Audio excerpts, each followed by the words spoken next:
కృష్ణా జిల్లా నిమ్మకూరులో Hindupuram MLA Balakrishna TDP జాతీయ ప్రధాన కార్యదర్శి లోకేష్ పర్యటించారు. అనంతరం అక్కడ బాలకృష్ణ మాట్లాడుతున్నారు. లైవ్ ద్వారా చూద్దాం.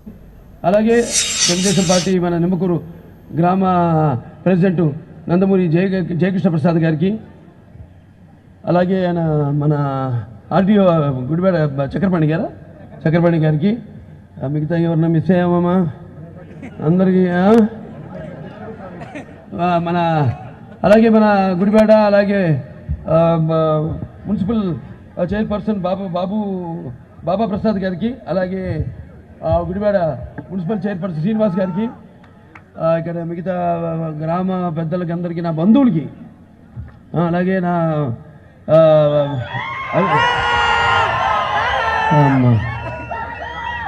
అభిమానులకు అందరికీ, అలాగే పాత్రికేయులకు ప్రతి ఒక్కరు కూడా నా హృదయపూర్వక నమస్కారాలు తెలియజేసుకుంటున్నాను. పరవర్తిని సంసారే మృత కోవా న జాయితే సజాతో ఏ న జాతే న యాతి వంశ సమున్నతిన్ అంటారు. అంటే ఇప్పుడు ఈ భూమి మీద అందరూ పుడతారు గిడతారు, కానీ అందరు మహానుభావులు కారేరు. ఒక మనిషి మహోన్నత విజయపథంలో నడవాలంటే, అత్యున్నత శిఖరాలకు ఎదగాలంటే సత్సంకల్పం కావాలి, అకుంటే దీక్ష పోనాలి, నీ దారిలో నువ్వు నడవాలని మా నాన్నగారు నాతో ఎప్పుడు చెబుతుండేవారు. అలాగే ఆయన మాటలతో చెప్పడమే కాకుండా చేతలతో చేసి చూపించిన వ్యక్తి. ఎటువంటి వ్యతిరేక పరిస్థితులకు తల వంచగా మడమ తిప్పకుండా ముందుకు నడిచిన ధీరోద్ధాతుడు, తెలుగు ఆత్మాభిమానాన్ని కాపాడిన మహానుభావుడు, అలాగే తెలుగు వెలుగుని ప్రపంచం నలుమూలల వ్యాపింపజేసిన మహానుభావుడు నందమూరి తారక రామారావు గారు. మరి జననీ జన్మభూమిష్ట స్వర్గాదపి గరియేసి అంటాం. అంటే మనం కన్న తల్లి, ఆ తల్లిని కన్న భూమి ఇంకా గొప్పదిరా అని. అటువంటిది ఆయన పుట్టిన ఊరు నిమ్మకూరు. ఆయన మరి ఎవరైనా సరే ఒక జన్మెత్తినప్పుడు ఎవరైతే వారి కుటుంబానికి, ఎవరైతే వారి ఊరికి, ఎవరైతే వారి జాతికి కీర్తి ప్రతిష్టలు ఇమిడించి పెడతారో వాళ్ళ జన్మకే నిజమైన సార్థకం. అలాంటి మహానుభావుడు నందమూరి తారక రామారావు గారు పుట్టిన ఇక్కడ నిమ్మకూరు. ఈ నిమ్మకూరులో గ్రామంలో ఈరోజు ఇక్కడ ఒక ప్రాథమిక ఆరోగ్య కేంద్రంగా ప్రారంభమైన 6 పడకలతో ప్రారంభమై, ఈనాడు మరి ఆయన అడగ్గా నేను ఆయనకి నా సలహా మేరకు నిమ్మకూరు గ్రామాన్ని దత్తత తీసుకున్న ఈ ఊరి కుటుంబ సభ్యుడే నా అల్లుడు, మనందరి అల్లుడు, తెలుగుదేశం పార్టీ జాతీయ ప్రధాన కార్యదర్శి నారా లోకేష్ బాబు ఈ యొక్క గ్రామాన్ని దత్తత తీసుకోవడం. ఎందుకంటే నాకు ఎన్నో వ్యాపకాలు ఉన్నాయి. అటు Basava Taraka Indo American cancer hospital research institute ఉంది, ఇటు సినిమాలు ఉన్నాయి, అటు హిందూపూరు నియోజకవర్గం ఉంది. సో ఆలోచించమని చెప్తే వెంటనే, అదేంటి తాతగారు ఊరు ఇది, వెంటనే నేను తీసుకుంటాను, అభివృద్ధి చేస్తాను అన్ని రకాలుగా అని ఆయన నాడు ఈ గ్రామాన్ని దత్తత తీసుకోవడం. అలాగే మా చెల్లెలు నారా భువనేశ్వరి, ఆవిడేమో మా అమ్మగారు ఊరు కొమరవల్లిని దత్తత తీసుకోవడం. ఈనాడు ఈ యొక్క నిమ్మకూరులో 6 పడకలతో మొదలైన ఈ ప్రైమరీ హెల్త్ సెంటర్ అప్పుడు నాన్నగారు 1983లో అనుకుంటా, నేను ఉన్నాను మీలోనే కూర్చున్నా నేను కూడా. అప్పుడు నాన్నగారు ఈ యొక్క గ్రామాన్ని ఆదర్శ గ్రామంగా మొట్టమొదటి అన్ని గ్రామాలని చేయాలని ఆయన మరి పుట్టిన గడ్డను మర్చిపోకుండా ఏ గడ్డలో అయితే ఆయన నడియాడారో ఆ గడ్డను అభివృద్ధి చేయాలని ముందు ఇక్కడి నుంచి ఆయన ఒక ఆదర్శ గ్రామంగా ప్రైమరీ హెల్త్ సెంటర్ ఏంటి, రెసిడెన్షియల్ స్కూల్ ఏంటి, ఇవన్నీ స్టార్ట్ చేయడం జరిగింది. ఆనాడు భూమి పూజ చేయడం జరిగింది. ఈరోజు చాలా ఆనందంగా ఉంది.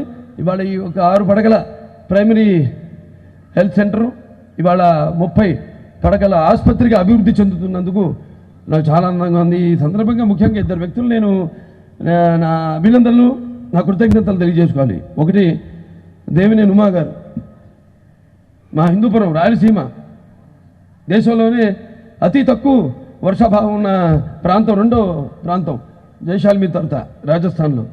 మరి అటువంటిది హెచ్ఎన్ఎస్ఎస్ ఆనాడు కూడా నాన్నగారి యొక్క మానసపుత్రిక కృష్ణా నీళ్ళని అటు కర్నూలు అనంతపురం జిల్లాలకు ఇవ్వాలని, అది తర్వాత సరే ఆ తర్వాత మళ్ళీ మనం తెలుగుదేశం పార్టీ అధికారంలోకి వచ్చాక ఎలాగైతే నాన్నగారు ఆనాడు తెలుగు గంగ అభినవ భగీరథుడిగా పేరుగాంచారో, ఈనాడు నారా చంద్రబాబు నాయుడు గారు కూడా ఏదైతే నాన్నగారి కళ ఏదైతే ఉందో ఆయన ఆదర్శాలను ఆయన్ని స్ఫూర్తిగా తీసుకుని ఆయన అడుగుజాడల్లో నడుస్తూ ఈనాడు హెచ్ఎన్ఎస్ఎస్ ఫండ్ కూడా పూర్తిగా అవసరం. మొన్ననే 35 టీఎంసీ మొత్తం కర్నూలు జిల్లాకి అనంతపురం జిల్లా మొన్ననే ఒక 2 నెలల క్రితం అక్కడ గొల్లపల్లి రిజర్వాయర్కి అంటే మా హిందూపూర్ అటు నుంచి మళ్ళీ బ్రాంచ్ కెనాలు హిందూపూర్కి మడకసిరాకి నీళ్ళు వెళ్తాయి.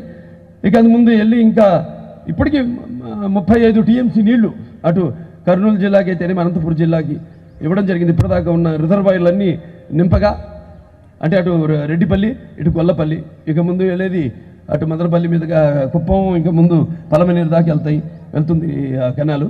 సో ఇటువంటి చిన్నప్పుడు కొన్ని గుర్తొస్తాయి తీయటి జ్ఞాపకాలన్నీ కూడా. ఒక డాబా ఉండేది ఇక్కడ, పెద్ద డాబా. మా నాయనమ్మ పేరే డాబా మామ, వెంకటరామమ్మ. ఆవిడ డాబా మామ అని పిలిచేవాళ్ళు, ఎందుకు డాబా కట్టింది. మొదటి డాబా అన్ని మేడలు ఉండేవి, మొదటి డాబా కట్టింది ఆవిడ. అలాగే మా నాన్నగారిని పెంచుకున్న షోకుల రామయ్య గారు అంటే ఆయన మా నాన్నగారి పెద్దనాన్నగారు పెద్దమ్మగారి మొగుడు మాట. ఆయన పిల్లలు లేరు పాప వాళ్ళకి, అంత మంచి అందంగా ఉండేవాడు స్ఫురద్రూపి. ఆయనే నాన్నగారు చిన్నప్పుడు అందరూ జోలపాటలు పాడుతుంటే ఆయన పద్యాలు పాడేవారు. ఆయన మంచి నాటకాల మీద మంచి అభిరుచి ఉన్న వ్యక్తి ఆయన. అలా మరి నా గుర్తు కూడా ఇక్కడి నుంచి అంటే చెప్పుకుంటారు. ఇంకా ఎన్నో విషయాలు సేకరించాలి. ఎందుకంటే ఈరోజు నేను చెప్తున్నాను, రామారావు గారి మీద నేను సినిమా తీస్తున్నాను. ఆయన జీవిత చరిత్రని నేను ఒక రిక్వెస్ట్ చేశాను, మరి గుర్తు పెట్టుకుని విద్యాశాఖ మంత్రులు అదే నాన్నగారి ఒక పాఠ్యాంశంలో సిలబస్లో పెట్టాలండి. నాన్నగారు ఒక టెక్స్ట్ మనం ఎలాగైతే అంబేద్కర్ గారు అందరూ పెడతాం అలా పాఠ్యాంశం వాడు పెట్టాలి. ఎందుకంటే తెలుగు జాతికి కాదు యావత్ భారతదేశం గర్వించదగ్గ వ్యక్తి ఆయన. ఎందుకంటే మనం కేవలం ఏదైతే ఆయన పార్టీ పెట్టి 9 నెలలకే అధికారంలోకి వచ్చి బడుగు బలహీన వర్గాలు వెనుకబడిన కులాలన్నింటి మైనారిటీలకైతే అందరూ కూడా చేయూతనిచ్చి ఆయన అధికారంలో ఉన్న పదవులన్నిటికీ దూరంగా ఉన్న వారందరినీ తీసుకొచ్చి అధికార పీఠం మీద కూర్చోబెట్టిన మహానుభావుడు నందమూరి తారక రామారావు గారు. గౌడ మొదటిసారి ఈ జిల్లాలో గౌడ గారు ఆయన బెడన అంకన్ ప్రభాకర్ రావు గారికి మొట్టమొదటిసారి టికెట్ ఇచ్చింది ఆయన ఇక్కడ ఈ జిల్లాలో. ఇలా అందరికీ కూడా సమానంగా అదే మనం ఒక సామాజిక న్యాయం చేసిన మహానుభావుడు నందమూరి తారక రామారావు గారు. అలాగే జాతీయ స్థాయిలో కూడా ఆయన మొత్తం ప్రతిపక్షాలన్నీ పార్టీలన్నీ ఒక తాటిపై తీసుకొచ్చి అక్కడ అధికారంలో పార్టీని ఓడించి ఆ జవాబుదారీ ప్రభుత్వాలను ఏర్పాటు చేసిన మహానుభావుడు నందమూరి తారక రామారావు. సో అటువంటి ఇక్కడ ఊళ్ళో ఇంకా ఎన్నో అభివృద్ధి కార్యక్రమాలు తలపెట్టారు. అదే లక్షల ఖర్చుతో రోడ్లు అయితేనేమి అన్నిటికీ మొత్తం నేను కూడా అప్పుడప్పుడు వచ్చినప్పుడు నాకు చెప్తుంటారు మన వాళ్ళందరూ కూడా ఈ పనులు ఉన్నాయని చెప్తున్నప్పుడు కూడా వాటిని మళ్ళీ నేను కూడా అంటే మాకు అలవాటు అది. ఒక పని అప్పు చెప్పినా నేను ఊరుకోను, వెంట పడతాను అది సాధించే వరకు. సో అలా ఈ మన ఊరని కాదు ఏ పనైనా అలాగే చేస్తాను నేను. సో అలాగే ఇక ఎన్నో అభివృద్ధి కార్యక్రమాలు చేపట్టారు. ఇంకా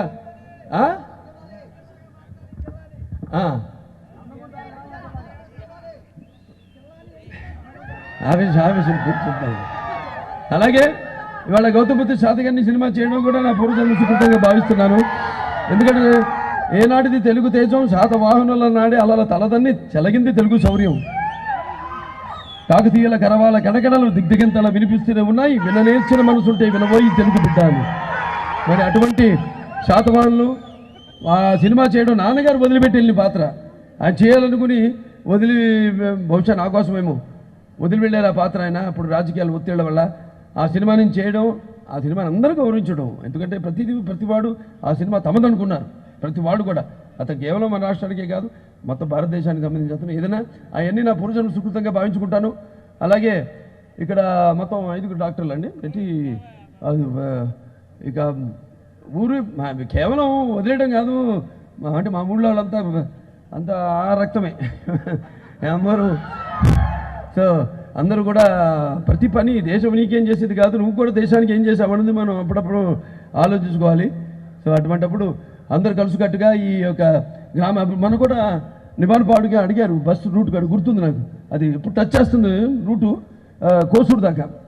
కోసూరుకి నిబాన్పాడు ఇదివరకు ఉండేది. అది కూడా నేను సిద్ధారాఘవయ్య గారు చెప్పడం జరిగింది. సో ఎప్పటికప్పుడు ఊళ్ళో ఎవరు ఏం ఫోన్ చేసి నాకు పని చెప్పినా అన్నీ కూడా నేను ఫాలోఅప్ చేస్తూ ఉంటాను. సో ఏ గడ్డలో నాన్నగారు ఇక్కడి నుంచి కూడా సైకిల్లో వెళ్ళేవాడు విజయవాడకి అప్పుడప్పుడు తాతగారు. సో ఇంత కష్టపడి ఆయన రైతు బిడ్డగా అలాగే ఆ తర్వాత సినిమా నటుడిగా అయితేనేమి ఒక రాజకీయ నాయకుడు అన్న ఆయన వాటన్నిటికీ పైన అతీతం ఆయన ఏ పేరుతో ఒక యుగ పురుషుడు అని పిలవాలి. అటువంటి మహానుభావుడు పుట్టిన ఊరు, ఈ పుట్టిన గడ్డ. సో మనమంతా చేసుకున్న తెలుగు జాతి చేసుకున్న అదృష్టం.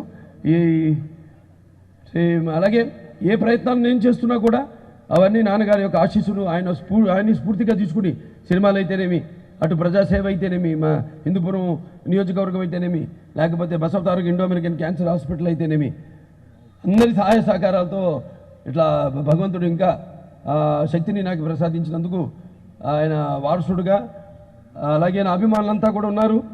వాళ్ళందరూ కూడా ఎప్పుడు నా వెన్నంటుండి ఆ కష్టాల్లో కూడా నాతో ఉంటూ, మరి నా సినిమా రికార్డులు ఇవన్నీ కూడా వాళ్ళకే బాగా గుర్తు నాకంటే. ఇవాళ చెప్పేదాకా నాకు తెలియదు ఇది 100వ సినిమా నాది ప్రతిది కూడా. సో అలా అంతా కలిసి మెలిసి ఉంటాం మేమంతా.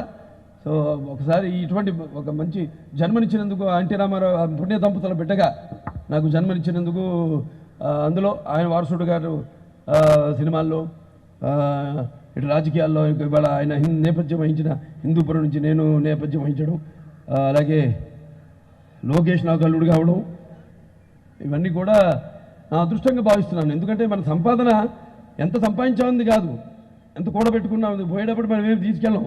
మన పిల్లలు మెయిన్గా మన పిల్లలు ముందు మనం, తర్వాత ఇంట గెలిచి రచ్చ గెలవమంటారు. సో ఇంట గెలిచాను, సంతోషంగా ఉంది.